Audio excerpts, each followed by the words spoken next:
Out of all of the different smocking techniques there are out there, this is my absolute favourite. I call it bows because it looks like little bow ties to me.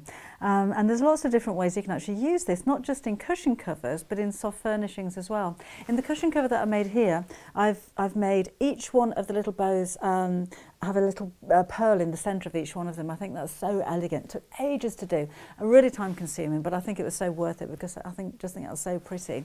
But on the footstool that I made here, I didn't actually cover each one of these blocks in pearls or indeed in making them into bows. So I think it gives more of a contemporary kind of look. So the blocks are kind of how it's put together, and then what you're going to do is to pinch each one of the centre of these little blocks. It looks like brickwork, doesn't it? And make that into a bow, but I'll show you how to do that later on. But anything from soft furnishings, cushion covers, pillowcases, bed linen, all the way through to upholstery like this one, I just think you're going to find it looks absolutely striking, and it's not as complicated as it looks. This is how we do it. The first thing you need to do before you start sewing is to mark a grid onto the wrong side of your fabric. You will need approximately twice as much fabric as your finished project because your fabric is going to shrink as you smock, and it's an idea to have a border all the way around the edge of around about 3 inches. So make sure you've got plenty of fabric. Now you can buy a quilting grid or a quilter's grid, which is a perfect 1-inch square which is printed onto fusible interfacing, which you simply iron onto the back of your fabric. But if you don't have any, you're going to have to mark it. So you'll need a long ruler, preferably a 24-inch by 6-inch ruler with inch markings, and you're going to draw that perfect grid. Now I'm just using a ballpoint pen because I know that my ink isn't going to show through to the right side of my fabric. So do a test on a spare piece of fabric first of all, just to make sure that yours isn't going to come through. If you're going to use erasable ink pens, and I will for my line markings, I'll show you that in just a second, then use a heat erasable ink pen or a water erasable ink pen. Don't use an air erasable ink pen because you'll find that before you finish smocking, your lines have disappeared, so you won't have a pattern.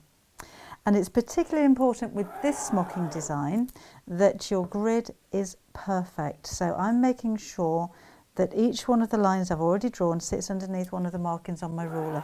So take your time with this is really important. Because we're making what looks like a brickwork effect with this one, if any of these lines are slightly out of alignment, it's going to show. You won't get that perfect blockage on the front of your fabric. So again, just lining this up and marking. I've already done the lines going across. I didn't buy fabric with that already on it. Just thought I'd get a heads up there.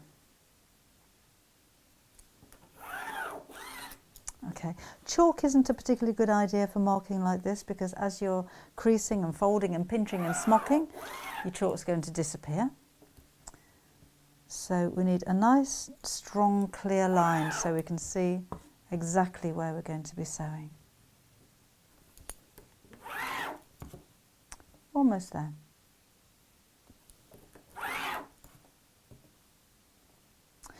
Now, I've worked out that my fabric is going to shrink by 50% in each direction. If you want to make absolutely doubly sure of the finished size of your project, then you can do a little test area first of all, which I have done here. So I cut a piece of fabric which was 12 inches square. I marked it into the boxes and then started to smock, and then remeasured the whole thing after it's been smocked, and it measures 6 inches in both directions. Some smocking designs will shrink by half in one direction and a third in another direction, but this one turned out to be absolutely perfectly 50% in each direction. So if I was going to have a finished size of 12 inches square, my actual fabric would need to be in effect 4 times the size of that to allow for that shrinkage by half, and you'd need your seam allowance, which is the 3 inches border that I said around the edge as well. I'll put the maths on the screen for you. Now you'll need your pattern, and this is it. So freeze your frames at this point, press pause, and make a copy of this grid. This is copied onto 1-inch squares, and the red lines are the lines that I need to transfer onto the grids on my fabric. Okay, and this time I am going to use an erasable ink pen purely because if I draw the lines in wrong, I can rub it in and put it in the right direction. Now the way that these arrows are here, they are the actual blocks. So if I put it this way around, my brickwork is going to be long ways. If I put it this way around, my brickwork is going to go across, and that's the way that I want it. So again, I'm going to leave a border, just of a couple of blocks, and then start to draw in my lines. And I'll need to mark every one of the boxes that I'm going to smock into. That's why I like heat erasable pens. So just keep transferring all of those markings until the whole of your piece is covered.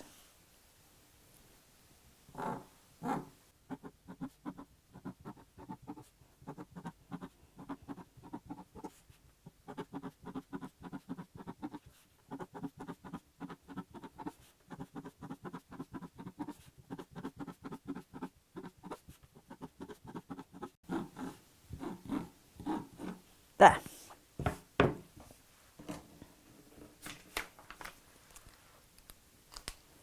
And then you're going to take a needle and a strong piece of thread. Use the same colour as your fabric. I'm just using a contrasting colour so that you can see what I'm doing, although you won't see these from the outside. I like to start in the bottom left-hand corner. That's entirely up to you. You can start where you like, but a corner is a good idea. And then you're going to take your thread through one end of the diagonal line, and you're just going to catch a couple of pieces of the thread of your fabric and then pull that through. And then we'll go back to the opposite side of the box with the diagonal line in it, put a stitch in there, and then we're going to pull so that those two diagonals come together and tie that in a knot. And again, just catch a couple of threads of your fabric. We don't want to see big stitches on the inside, on the outside, sorry. So knot over. Then we're going to open this up, and you see where the second diagonal line is here. I need to join the end of that diagonal line to this one. So take your needle through that corner and then pull. And you can almost see the lines on the grid coming together. This is what I mean about having those 1-inch grids absolutely perfect. And then I'm going to tie a knot across the end of the whole of that section. Now these knots need to be nice and strong. So although I'm not cutting my thread in between sewing the different pieces like now, I need to be able to cut this independently if I make a mistake. So make sure those knots are nice and strong.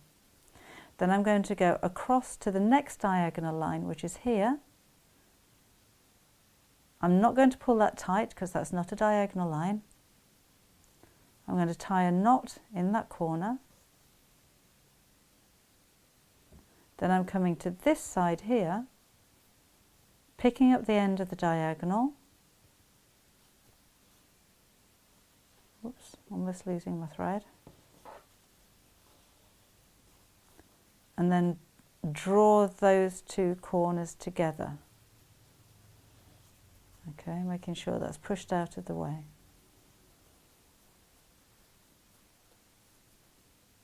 And again, a little knot to keep those two pieces together.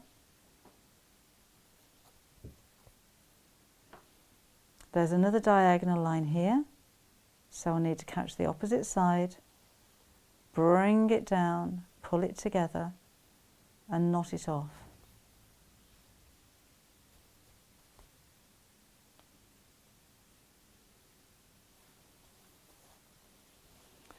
So that's how we're starting to look from the front side.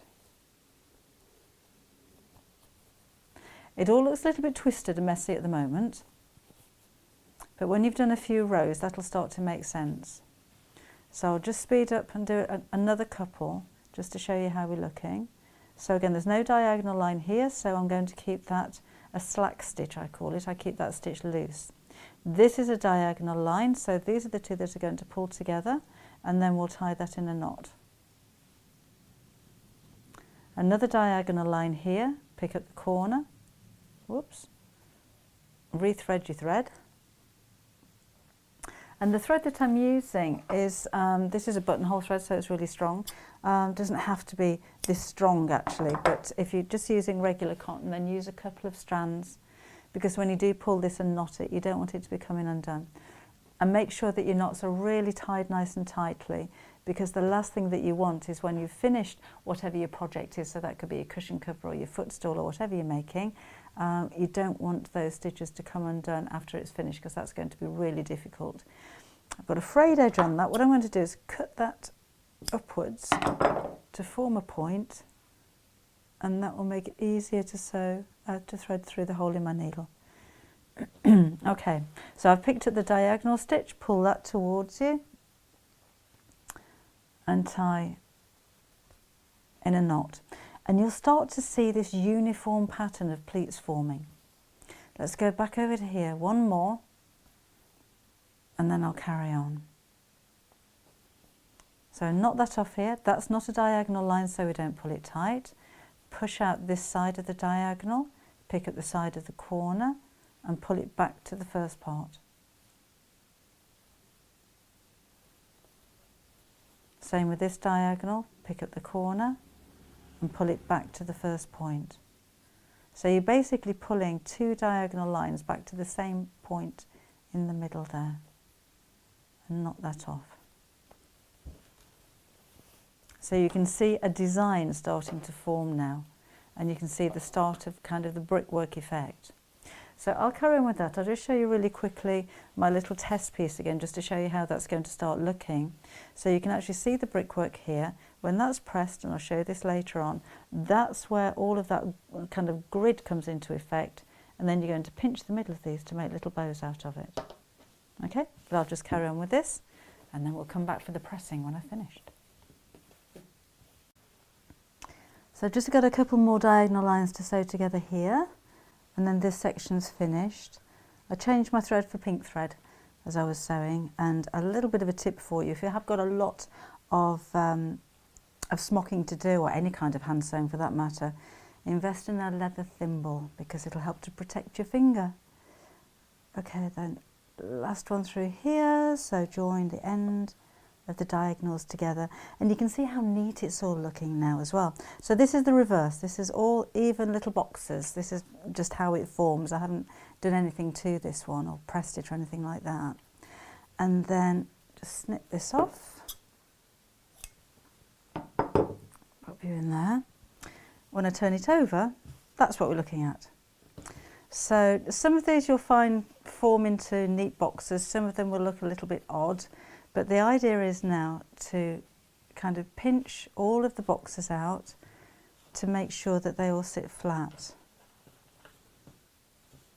Because sometimes if they're a little bit twisted, maybe you haven't caught the thread or the fabric behind it properly, you can at this stage unpick that one little stitch that you need to make it perfect.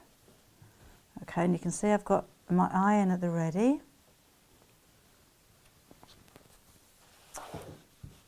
So let's give this a press. Just tuck those underneath, that's it.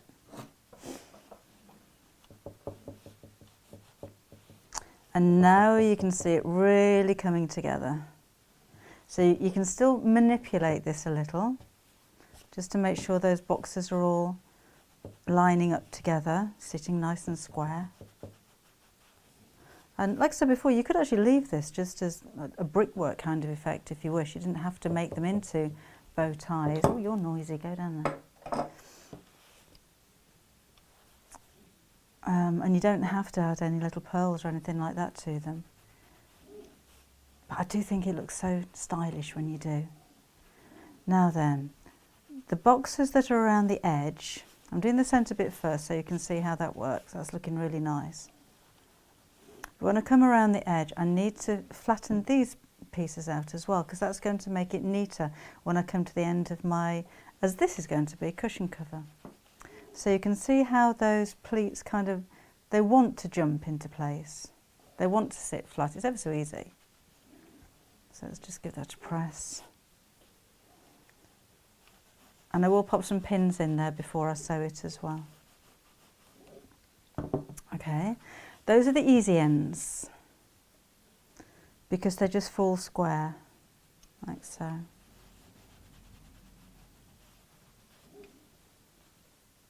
And this is why I said right at the beginning you need a good 2 or 3 inches, if not more, all the way around the edge. This is cutting it a little bit fine, but we'll be okay. Just so that you've got room to sew these pleats in.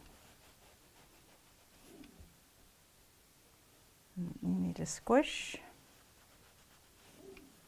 You know, you've just taken an hour to sew this little bit, so this is really worth taking the time now to press it.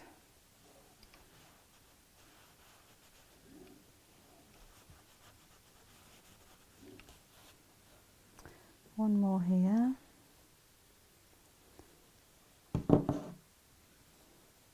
Open out, there you go. And I've got one little one here to do, so that just needs arranging into a box shape. So, although the pleats on the side are kind of extensions of the bricks, the pleats on the top are a little bit different, but again, let the fabric fall where it wants to go. So if I just tweak this a little bit, I've got this kind of shape forming here, and it's uniform on the top of each one of the little sections, and it kind of wants to go like that and fall into a pleat like that. And if that looks fine and all of those are uniform, then go ahead and press and pin like that. You could ease this so that it opens up, so you've got a crease in the centre, or turn it so that it faces the other way. I don't think it really matters. I think your fabric tends to let you know where it wants to go, and as long as all of these creases are uniform, then that will look good. I've got one more little box there that needed pressing. So you can come up there. No, you want to go down there, that's fine.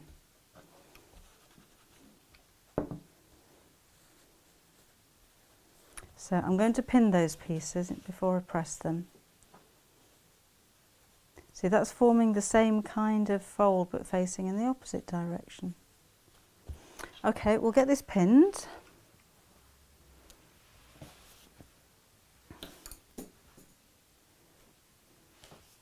And then I'll explain what to do.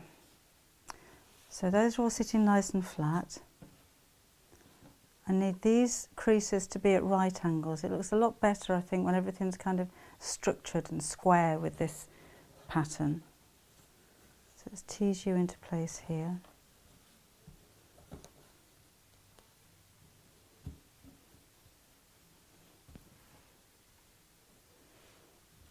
That one there. This one wants to go out diagonally. Done the same at that side, look, so I'm going to keep it there.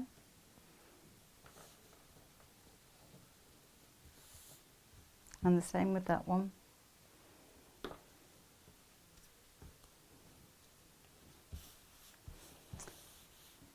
And we'll tease these ends the same. Where do you want to go? That way. Oh, that one's sitting like that. Oh, there we go. So you need to go over that side.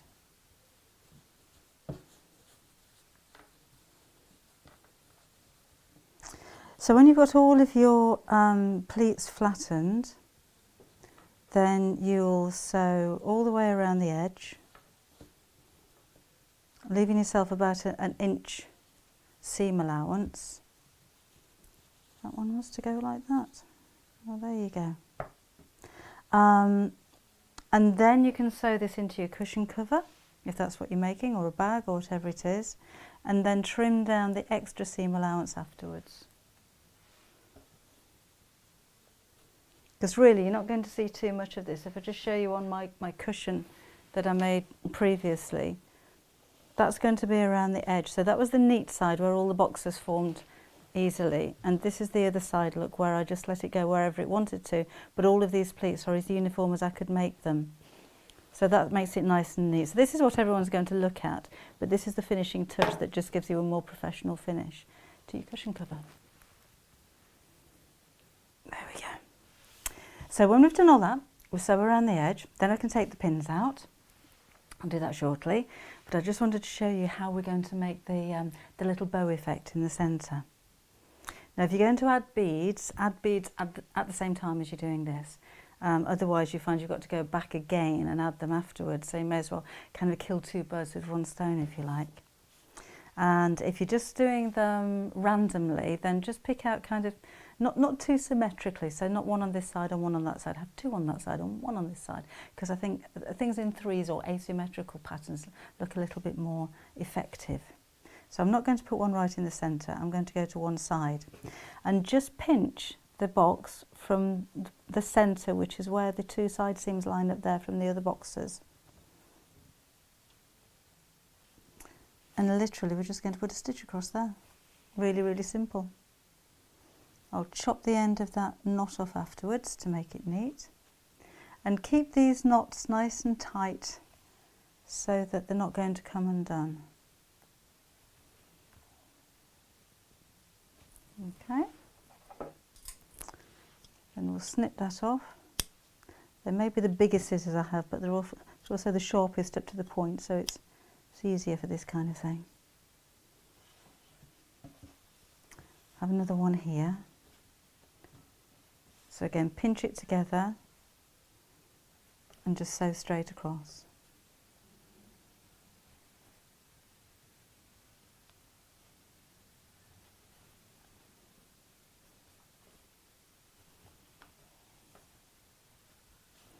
The easiest way to make a little cushion cover with this one is to do an envelope back on it. So I'll just sew a few more of these little bows. I'll cut 2 pieces of fabric for the back of this, sew around the edges to keep those seams neat, and then we'll come back and see what it looks like when it's finished. So I finished my small cushion cover, and this time I've actually found some little pink buttons instead of beads to go in the centre of the bows, which I think looks quite sweet. I've put an envelope back on this cushion cover as well, so I'll do another video to show you how to make different types of cushion covers. But it doesn't have to be a cushion cover. It could be something small, it could be a large cover, or you could even use this for upholstery like you saw right at the beginning of this video as well. So I hope you enjoy making it, and why not subscribe to my channel while you're there. What do you think, Ollie? Not bothered.